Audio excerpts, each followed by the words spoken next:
Hi, everyone, and welcome to podcast number 4. I am really excited to share a good friend of mine today with y'all. He's from Winchester, Kentucky, and Jason Epperson is a writer, producer, director who started his career off working for his father, pumping septic tanks, and eventually landed himself in Hollywood working on the DreamWorks Fox TV show On the Lot, where he was the first runner-up.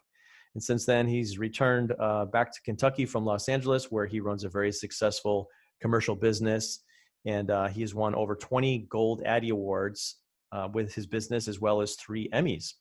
And before we get started today, we're going to take a look at his work a little bit. I got a little commercial reel here that we're going to play, which just shows the terrific talent that he has. So once we get finished with that, we'll jump right in, and please help me welcome Jason Epperson.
Hey, man, thanks for having me. Appreciate it. Yeah. You and I have got quite an interesting history together, how we met in Hollywood. And I've always, enjoyed working with you. You're one of the most fun people to be around, and you got a lot of energy and a great attitude. And so, I'm excited to share my friends with people on this podcast. And you're definitely at the top of the list of people that I wanted to talk to, because right now it's so busy with everybody doing nothing with the pandemic. So I know you're a busy guy. I know you got a lot of stuff going on there. So for people that don't know who you are, why don't we just jump right in, man, and like where you're from and kind of how you got started in this crazy business. Yeah, well, it's funny because when you asked me to do this, I'm like, I'm thinking I'm like the guy with the 15 minutes of fame almost. I was able to kind of pop into this Hollywood world and get on this show, this reality show, and get famous really quick by being a Steven Spielberg product on this show and have a lot of success on reality. But then I disappeared and I went back to Kentucky, and here I am. But with that being said, it's been great. It's been a great ride. I've been doing this for about nearly 20 years from Kentucky.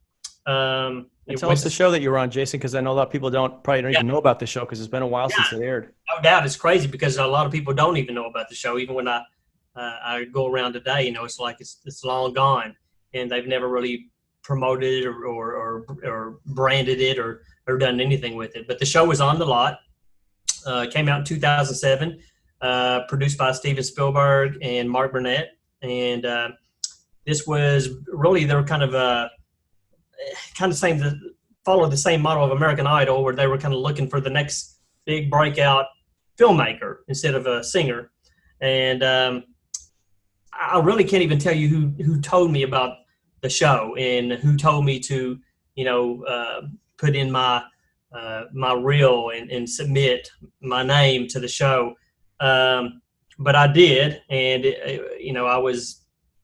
it's kind of crazy because the producers were looking for short films. They're looking for the next big filmmaker, so they wanted people to submit short films. Well, at this point, I didn't have any real short films. I didn't have anything that I wanted to submit that I'm like, I don't want Steven Spielberg to see that, right? But I was doing a lot of music videos at that point. So, I had a couple that really kind of told a really cool story along with the music video. So I ended up just submitting a music video. And I found out later that I was only one of two guys that submitted a music video who made it to the final 50. And so that's a kind of, that's kind of pretty cool story. But, what was the music video that you did, that you submitted? It was a heavy metal video that I did for my brother. It was like a $500 budget video. That's great. I love it. There were people who submitted films that were like, they had like huge budgets behind them, really, and it was funny. I tell you, here's what got me on the show. Here's what got me on that show is the personality. It's this redneck, country sounding guy who wears a backwards hat, who doesn't look the part. And I just got an opportunity. They just wanted to know more about who I was. And here I am from Kentucky. Now, that being said, I'm not going to say that, they just based it on that. I do feel like I had some talent.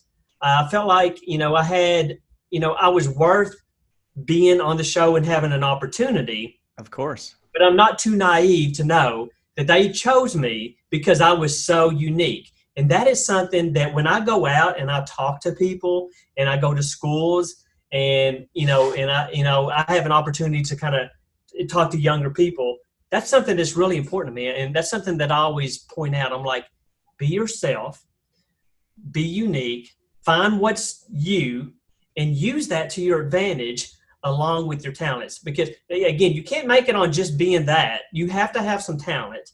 But another thing that was really key to kind of my success is I surrounded myself around guys who were super talented. So they made me look like rock stars, So I would hire the right guys to help me produce the right type of product. Yeah. And then don't get that.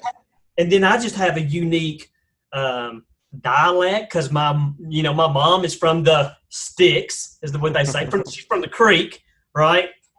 And it kind of just was a perfect mixture to me. And that's, I don't want to sit here and say that, everybody is going to have that, perfect recipe, but you have to work on it. You have to find what's unique about yourself, find those people that you surround yourself around, and that's going to help you. I feel like just be successful. That's what's helped me be successful. Yeah, no, I agree with you. As you were saying that, you were like this unique character. The first thing I thought of was like, you were kind of like Kramer was on Seinfeld. He was kind of this quirky guy that like everybody just fell in love with this character, and he was just as popular and well liked and appreciated as Jerry Seinfeld and the rest of that cast. And that was the one thing that I remember, just like with us working together, is you just kind of like twanging away, and people just like they kind of they'd rear back sometimes, like, what is this guy doing in Hollywood?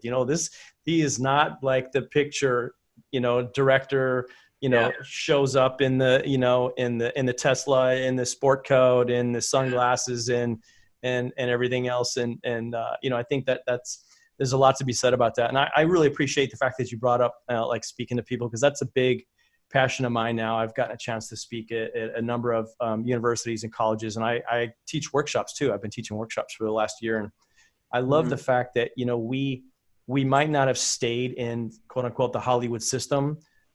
We sort of found a different path outside of that, and where our passion is. And I think it's important to that people understand that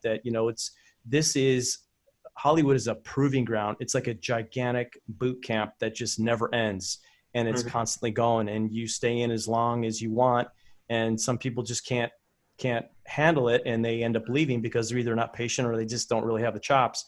And other people are, as you get older, let's face it, like I'm in my 50s now, and it's like, well, I kind of want to go do something else and explore that. So you got into On the Lot, the Fox show On the Lot, and you had this music video. And what was that experience like? What was some of your first impressions when you were kind of going through this interview process with them and kind of weeding through this initial 50? Yeah, no, it was incredible. What I tell people is there's no film school that I could have got the same experience that I got with going through this reality show.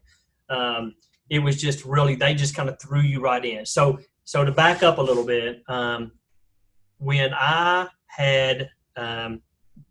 interviewed with the producers, at this point, the biggest production I ever was a part of was probably maybe a $5,000 music video with a crew of about 4 or 5 guys.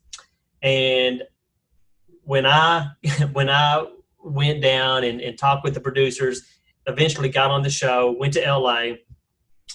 Like, I remember one of the first experiences I had, for the first week, they're narrowing it down to 18, right? So they had, we had to go through some tasks to cut it down. And one of them, which eventually made it to the final 18, was they woke you up at about 2:00 in the morning. They drug you out of your bed. They took you, they blindfolded us, took us to, they took us to what was a set, a big studio, walked us in, set us down, gave us a 1-page script, and then they told us, they're like, you get 1 hour to come up with a storyboard to shoot this. 1 hour, all right? So, there's about 3 or 4 of us that are all kind of sitting around together. So we work out a storyboard, and then they take us, they walk us in, and literally, it was the most amazing experience for me, because like the assistant director walks you in, so there's directors on the set, the big curtains unveil, and there's like 50, 60 people. There's a DP that's with a Genesis camera, like a $500,000 camera set up. Everybody is sitting there waiting, and the AD looks at you and says, "All right, director, what's your first shot?"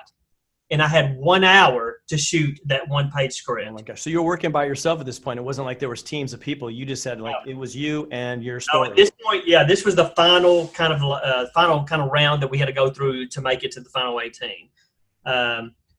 And it was funny because I think my response to that was, "All right, give me 5 minutes so I can figure out what I want to do." So I'm like kind of all tactic that always works. Well, I'm just absorbing the whole experience and the whole present of just being where I'm at. And the thing that really helped me succeed in that was the whole experience, the whole show, and even at that point, was I was used to working under pressure. So my background was shooting a lot of short form content. I worked for a local cable company, and our job at the cable company was to go out, was to call a client in one day, come up with a concept, script, shoot it, produce it, edit it. I had about 2 days to do that, the whole process.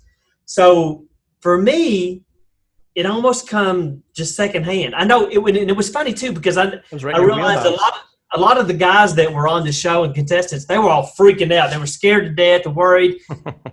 I never felt really worried through the whole experience. There was no real concerns that I wouldn't come up with something or get something finished within the short deadlines. I mean, when we were doing these films were like, from what the producers told me, the budgets were like $500,000 to do these short films every week. Cow. It's just insane. Well, now that might have been more pressure if I had known that day one. But they didn't tell me until basically the show was over. But for me, again, I was just used to the pressure. It wasn't pressure. It was fun. I went into this with a lot of ideas that I had written down. So I knew whenever they gave us a different genre that I'd be kind of prepared, at least somewhat ready for whatever they kind of threw at us. So, and I was never stumped with like ideas. I was never stumped with any type of stress or anything with that. So I know, and I'm a rambler too. I know I'm kind of going to go all over the place when we talk. That's okay, man. You know what? This is all great stuff. What I'd love to do right now, because we've sort of set this up. How did you get interested in making films, and what started this career? And I know you got a great story of what you used to do for a living, which I think you should share for sure. And what sparked you to want to be a filmmaker? The what? What, pumping septic tanks? I joke to people I had the crappiest job ever in the world. My dad owned a septic business, and I used to actually have to go out and pump septic tanks for a living. So I've come a long way. I've come a long way. Okay, here's an interesting fact about this whole experience for me. Number one, I've never had a dream. I've never envisioned myself as being a feature film director. Never. That's never been a goal.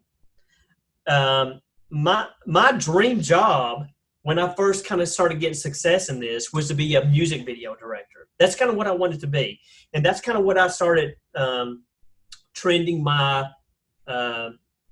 my goal to be.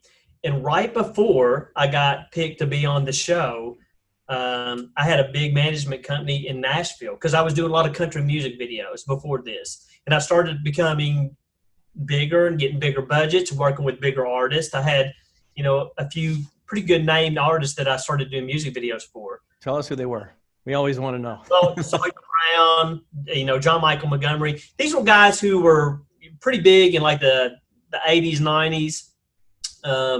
Who were still doing some stuff. So they weren't the top artists, but I was starting to make a name for myself. I was at least getting in with the right people and the right artists to make my names. And I was getting my videos played on like CMT and GAC and some of the bigger networks.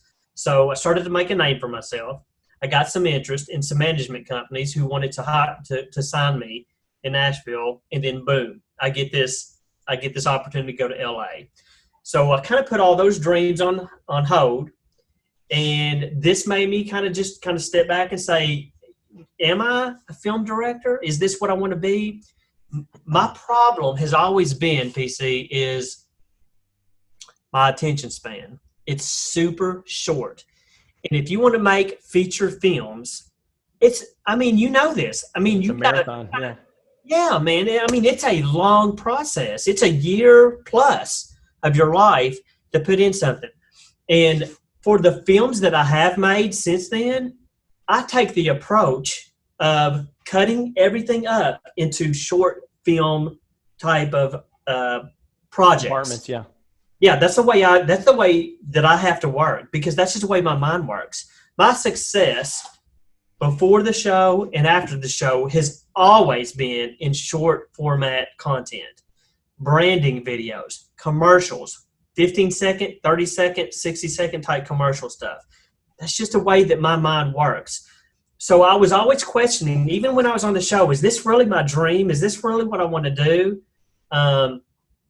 Again, it kind of goes back to why I was successful on the show, is because the longest film that we ever did on the show was about 2 minutes and 20 seconds. That was the final film that we got to make, which, again, I don't know if anybody knows. If you watch the show, I finished runner-up on the show, right? So I finished second. I was the first loser, is what I tell everybody. I was the first loser. But it was difficult. When that show finished up, I got a ton of meetings. I met with every big network out there, every studio, every president, every studio. I remember being at Universal with you on one of those meetings. Yeah, I met with everybody. But one problem was, that's when they went through the strike. 2007 was the writer's strike. Nobody was working. Nobody would say yes to any project. I had some really good projects that was offered to me. I even had DreamWorks offer me a script and had me present it to them. But at the end of the day, nobody was saying yes to anything.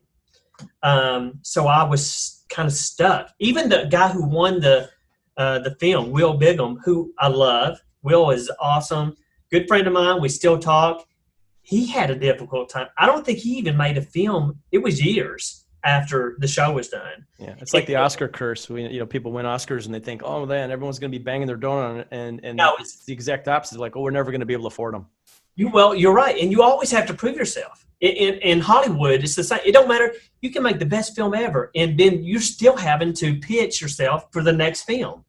It's just like, it's easy to say no, and it's really difficult to get the yes out there. Yeah. So what I found is I was going to meetings to set up for the next meeting, and it was meeting after meeting, and nothing was happening. So what was successful for me was a short form content, and what I had to do was get myself just kind of acclimated back into that. Before I was on the show, I had my own business. I was running my business. I think I'd been working for 5 or 6 years, kind of growing EPPIC FILMS, at that point. So I kind of just picked up where I left off. I had to, Yeah. So I did the LA thing for probably about a year and a half after the show, and that's all I could do. So I Yeah, came back. it's not a very user-friendly town, unfortunately. LA No. is what they don't call it the Boulevard of Broken Dreams for nothing, because it's an and you can, I know you know this as well as I do. It's a completely unlevel playing field, and that's what makes it exciting and fun, but that's also what makes it a miserable experience sometimes, when you know you're the right guy for the job and you could do so much with a script, and you could, there's a great chemistry and things, and then you get hit with a beanball with some political thing that somebody owes somebody a favor, and how are you supposed to trump that? You can't do anything about it. And you brought up the point of you're constantly having to prove yourself. I remember bringing our friend Matt Guthrie to a screening at ArcLight on Sunset Boulevard, and I introduced him to Paul Haggis. And Paul had just won double Oscars for Crash. I think it was Best Screenplay and Best Picture, if I'm not mistaken. And he went to go do, he tried to go do his next project, and he said, I was under the impression in this town that a couple of gold statues actually meant something. He goes, I had to have Mel Gibson make a phone call just to get me a meeting with somebody to sit down and hear about my next project. And I thought, oh my God, like, it's ruthless. Like, it's not me, it's just the system. And so here's a question for you. Had you not taken this opportunity with in Hollywood with the Fox show On the Lot, where do you think, this is complete speculation, I realize it's probably a loaded question, but where do you think you would have stayed in Nashville and going down the music video career and kind of becoming and staying in that pattern and that path? Or do you think you would have sort of gravitated back towards the short film format of just telling stories for clients, for like corporate jobs and things like that? Who knows? Yeah. Again, What ifs? I was heading that direction. I mean, my dream was to be a big music video director. Things were kind of heading in a good direction. Had a lot of good opportunities. So, potentially there could have been something there. But the cards fall where they do, and I am extremely happy right now. I think I made the very best decision coming back to Kentucky when I did, because when I was in LA, when the show, I'm from a small town anyway. I'm from a town of 30,000 people. So once the show was over, I was getting tons of calls from hometown businesses, even regional, just Kentucky, Kentucky type businesses that wanted me to come back and do their projects for them. So the people who were supporting me and who appreciate the work were all local stuff. So, I even found myself several times when I lived in LA flying back to Kentucky to do a project because, that's where they knew me. That's the people who voted for me and were wanting me to succeed and wanted me to be a part of the project. So, after doing that so much, I'm like, this just doesn't make sense to me for me to stay here. I just need to get back. Yeah, and you had a nice little, if I remember correctly, you had a nice little welcome home from Hollywood. Yeah. They were all waiting for me. Big surprise thing back home, so that was nice. It was a parade, wasn't it? If I remember you telling me. Oh yeah. Well, they had a parade. Epperson Day. They actually had a Jason Epperson Day on the calendar. I got the keys to the city, so I can get into any place that I want to here. Yeah, man, it was nice. It was nice, and that stuff, man. You just, I'm humbled by it. I really am. It's nice to go out in the community and be kind of honored and respected in that type of way. I'm a very I've got a big personality. I'm very loving, and I've got a lot of friends around, in the area. I love my clients. I love the people who have supported me, and it just makes sense for me to just kind of come back and to grow what I have, which I've been able to do. I mean, my business has definitely grown exponentially, since the show. and it's not, I mean,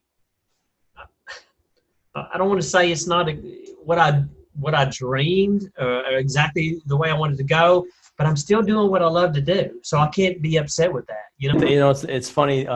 People always think like there's this certain formula for success. And I read somewhere Anthony Robbins said, the key to happiness is progress and not necessarily a certain level of success or whatever. Like if you're working towards something and you're making a progress towards that and you make a little step forward, that really is what fulfills people and makes them happy. And I know you haven't brought this up yet, but I'd love for you to just talk about the fact that, you know, you're a family man and that was an important factor in you. I remember babysitting for you a couple times when you were in North Hollywood. We lived like up the street from each other. Awesome. And I remember you just saying like, I really miss my family and my friends. And I want to go back where I feel like, I always tell people, go where you're celebrated, not tolerated. Not that Hollywood ever tolerates anybody. It's just, you know, you sort of get kicked to the curb over and over again. And it's a matter of just being tenacious. And when you got a family, it's really hard. So how do you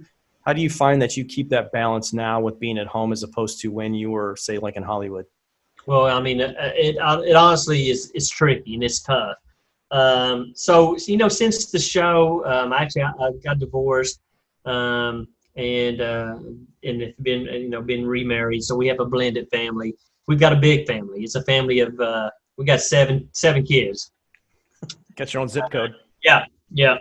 So, you know, it's tricky to make everybody happy. And you know, as well as I do, that we're in the business that it takes a lot of time. I mean, especially when we do a lot of the, you know, the post-production here. I mean, you spend hours and hours and hours and days and weeks editing on projects. So, you know, I'm stuck down here in the basement, and you know, I have my wife upstairs trying to deal with the kids. So it's tricky. You know, it's tough to kind of balance and manage all that. But you know, what's important is knowing that you're with someone who does support your business, who supports what you're doing. Who understands the creative value of what you're trying to do. And it's hard. It's hard to be creative when so much stuff is happening around you. You know, that's something that I've struggled with lately as far as when I got remarried, you know, trying to get her to understand, you know, look, to be creative, I have to spend a lot of time alone. Really, I gotta kind of spend time really trying to get in my zone and come up with scripts, come up with the ideas and stuff. So it's tough. So you need a partner who really supports you in that. That's something again that I talk to you know, when I go out and talk with a lot of people about, is that's an important part of your success, is find someone who really understands the business, who really understands you and what you have to go through to do this, because it is. I mean, there's a lot of sacrifice involved in this business if you want to succeed. It's just absolutely. And you know, let's talk about that. Like, everyone's kind of got a creative process. I never can control when I'm going to get an idea or be. It's not like I wake up in the morning and go, I think I'm going to be creative today. I'm going to just put that on my schedule. It doesn't happen like that. You get inspired, and when that moment comes, you have to seize it and you have to ride that out. I've woken up, I can't tell you how many times in the middle of the night, and I get an idea and I'm like, my head is spinning. I can't go back to sleep. Like, I go straight for my computer and I start hammering out ideas, or I start working on an image. And and like you said, if you don't have somebody supporting you at home, that's really, really tough. So what, do you have a creative process that you could say, like, this is kind of the way I like to work? Or is it just, you just kind of jump in organically? No. I don't know if there's any real recipe. I mean, for me, it's kind of like what you described. I mean, I literally, if I can't sleep and I wake up at 3 o'clock in the morning, I can guarantee you that I'm pretty much going to come downstairs and work. I mean, that's just the way that I am, because I will wake up and be thinking about ideas. And I'm like, well, I just can't go back to sleep. I'm just going to have to go downstairs and just kind of crank them out. I do it all the time. And there is an organic element to the creative process. I'm a morning person. I do like to get up early anyway and get downstairs when it's quiet, when there's no one around, really kind of focus and kind of get into, whatever the day calls for. But it happens all the time. I can't tell you how many times that I'm driving around, I come up with an idea, and I'm sitting there driving and texting myself messages. I email myself a message so I remember what I just come up with. I do it probably daily. I probably do it daily. Right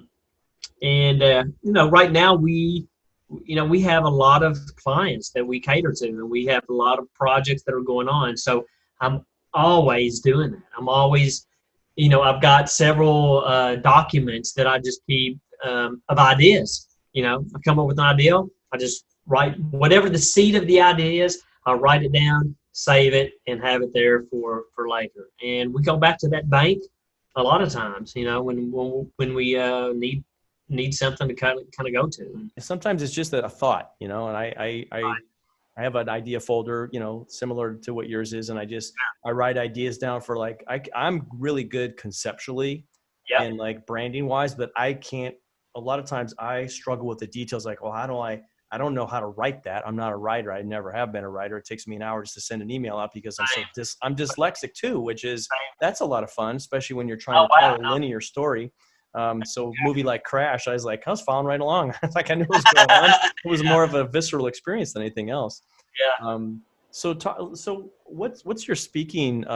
What's that been? How were you first invited to go and speak, and what are you finding that to be like with the kids? Do you have interaction with kids? Are you mentoring anybody through this process, or who would typically call you and say, "Hey, let's get Jason Epperson in here for the day. He's got some great stuff to share"? Well, I get a lot of emails from kids who want to just kind of shadow and come along and just see kind of the way we work and the progress. One of the things about being from where I'm at, Central Kentucky, there honestly is, there's not a lot of guys around here who are doing the kind of production level that we are. There's a few companies, but they're far and few between. I mean, the competition is just, there's just not a lot of guys out there.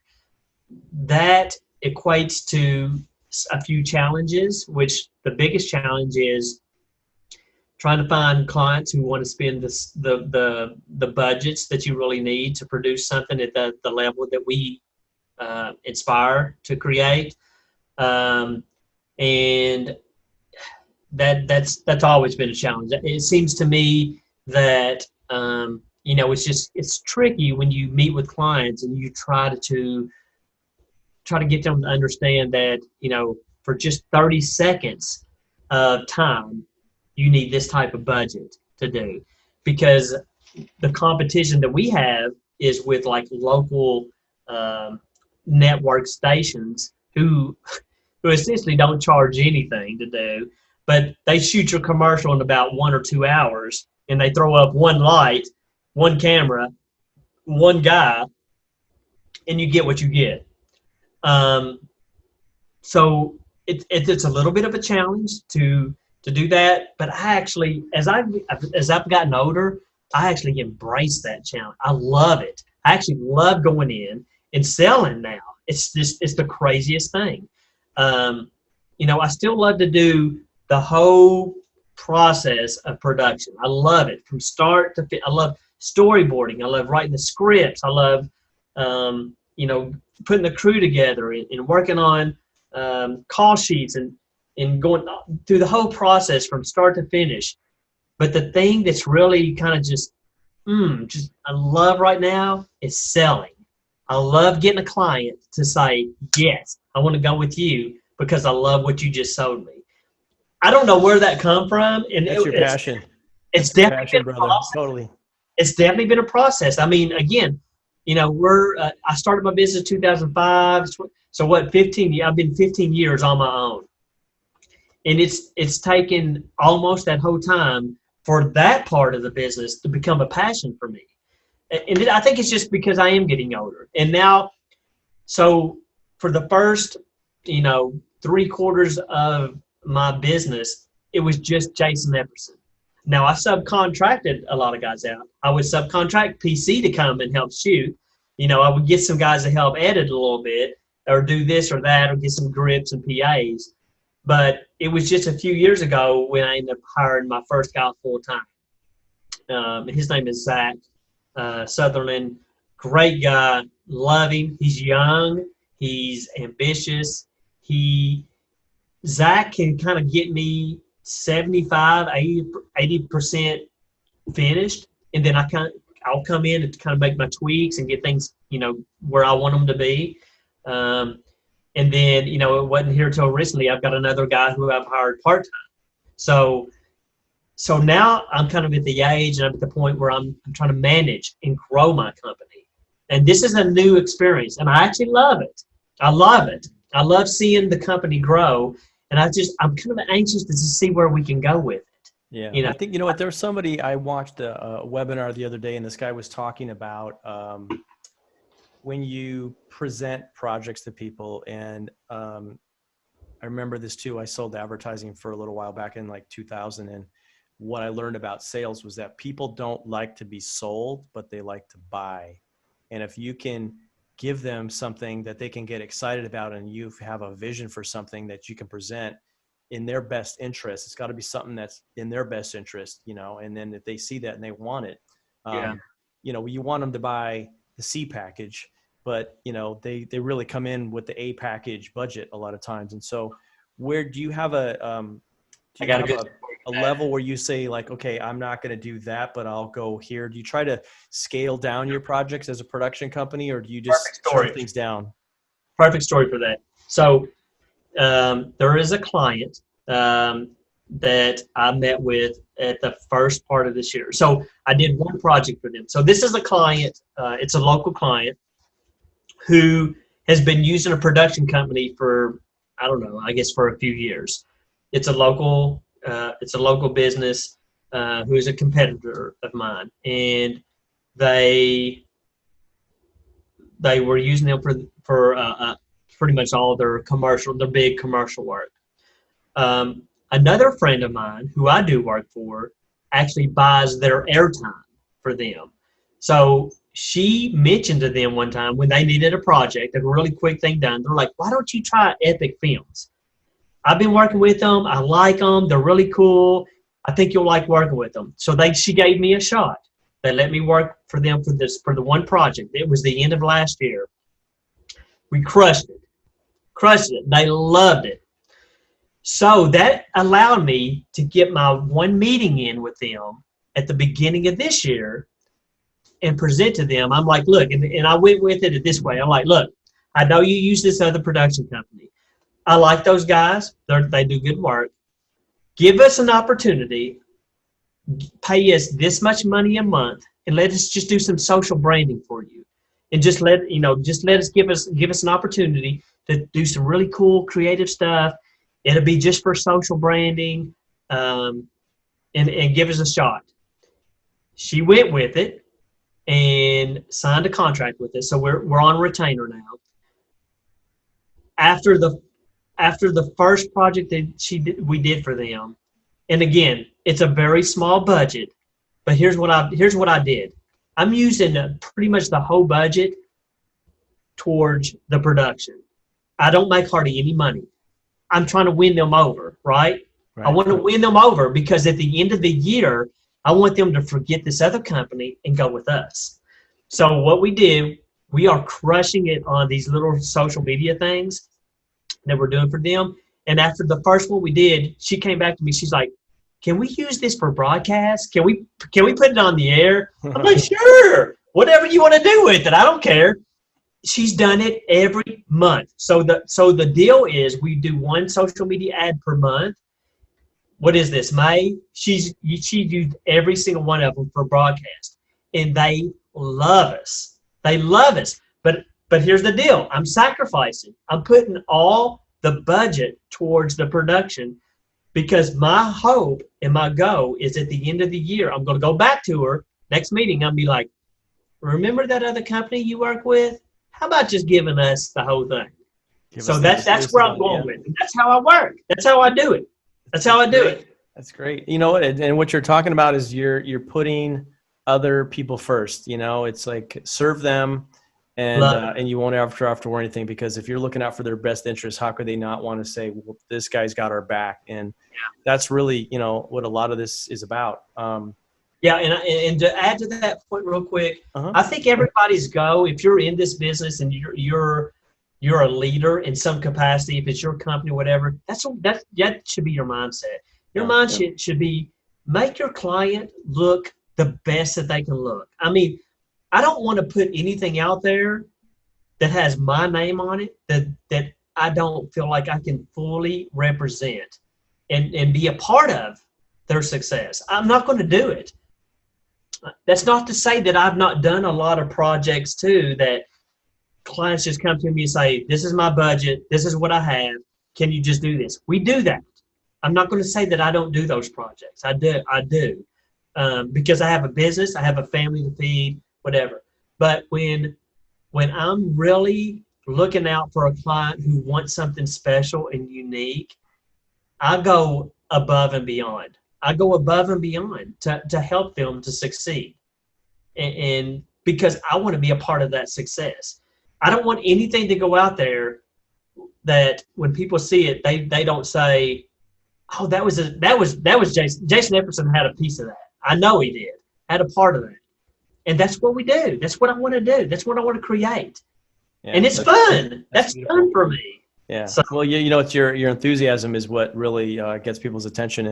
And, like what you're talking about is you're creating the rising tide that's raising all the ships. I mean, you come in with there. You almost answered my next question, which I was going to say, somebody rewind yourself to when you first got started and you were doing that stuff at that cable company. I imagine you were probably in your 20s doing that. How has the business changed since you started with that cable company to, let's say somebody has aspirations to be a filmmaker, or they want to have their own production company, or they want to direct, or they want to shoot? Like, where would you suggest that they start, and what advice would you have for those people today, right now, knowing what you know and your experience? Okay, well, and I'll go back to it because we talked about this earlier. The number one thing I would say for anybody that's looking to grow, succeed, and really have success in this business, find the guys who are doing it better than you. Find the guys that you want to be like and associate yourself with them. Get involved with their projects, ask questions, do whatever you need to do to be a part of what they're doing. Now, that doesn't mean that you have to be them. It just means that you have to want to be with what they're doing, if that makes sense. So, I think the first thing is to try to get a really good idea of what you want to do.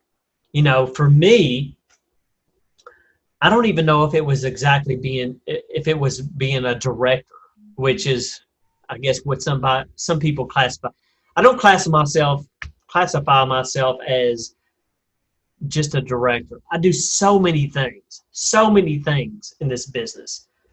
Produce, I write, I direct, I shoot, I manage. I do a ton of things in this business.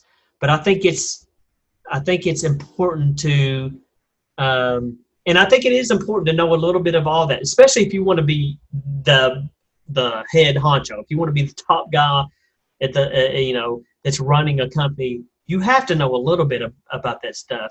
But I also think it's important to if you want to be a cinematographer, find a cinematographer in your area who's killing it, who's doing big time stuff, who's working with 6-figure budgets to do type productions.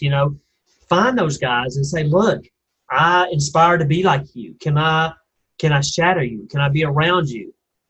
Because at the end of the day, just like I said at the very beginning, and I will stand by this till my dying day, find the guys who are better than you, in some way connect with them so they can ultimately make you look like a rock star. That was my key from the beginning. And I'll go back real quick and tell you one quick story. When I started in this business, I did have some success at the beginning. I was doing some pretty cool projects. I had some people who were kind of wanting to kind of surround and come close to me, but I knew I wasn't there yet. I wasn't close. So I chose not to be a part of those projects. They all wanted to be a part of these little indie films that we're doing. And in my mind, I'm like, you know what? There's nothing that's going to lead to that. It's just going to be me trying to figure out how to do things that I'm not real sure about and I don't have any experience about. I'd rather say no to that and just go and be a slave, and be a little pawn in something that's doing it the right way. Because I want to learn from those guys. I want to learn. I want to have experiences. I want to have friendships. Because if they like you and if you work hard and they're like, that kid worked hard, he did good for me. He helped me do this. He helped me do that. And then one day I call him up and like, hey, man, you remember when I helped you out? I got a little project I'm doing, and I'd love to just hire you to come and be a part of this experience with us. You may not have the biggest budget. You may not have the right, but just ask.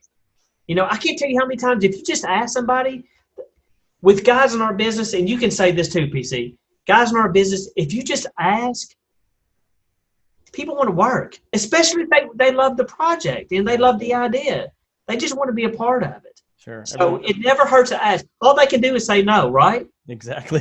Sometimes that's the hardest thing to hear. Well, I'm so thrilled that you had some time to carve out for us, and I know you and I could talk for hours, but Zoom is about to probably cut me off here soon. Jason Epperson, thank you so much for your time. And I hope you guys have enjoyed this podcast. Jason is a very, very successful filmmaker. He's a writer, producer, director, and I'm going to put all his information at the tail end of this title card, along with some other information so you guys can follow him and check out his work. So, Jason, thanks again for your time. Dude, we got to do a virtual toast here. Are you prepared for that? I'm just about finished out, so we All better. right, well, I got my Oban Scotch here. So here's to you, brother, and to your family, and to your future success and continued success. Thank you so much for your time, and I've enjoyed spending Love time you. with you, brother. All right, love you too, man. All right, buddy. See you, buddy. Bye. See you.